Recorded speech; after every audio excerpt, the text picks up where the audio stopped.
After 65 years off and a lengthy restoration, a very old tram's returning to the streets of Wanganui.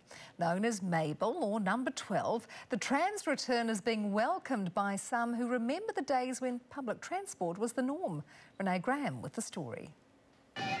After a 65-year silence, Wanganui streets ring once again with the sound of tram bells. The historic Mabel Boone tramcar has been fully restored and is back on her tracks. It's a privilege. I'm really very happy about it. The Number 12 is now the only provincial tramcar offering a passenger service in New Zealand. 102-year-old passenger Mabel Edmonds thinks it's funny they share the same name. I got the giggles when I first heard it.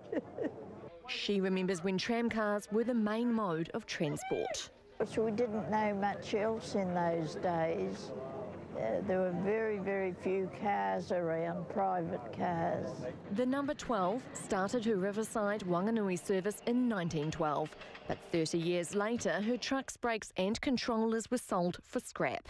I know it was a sad time for a lot of people. She was converted to a seaside batch before being stored in a shed collecting dust for decades. There was a lovely man called David Hare, and he found the tram in Point Chevalier in Auckland and decided that he would like to restore it and donate it back to the city.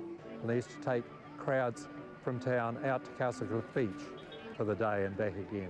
And you'd hear them coming with the people cheering and chatting away on the tram before the tram arrived. And if you're over 75, a ticket to ride the Number 12 is free.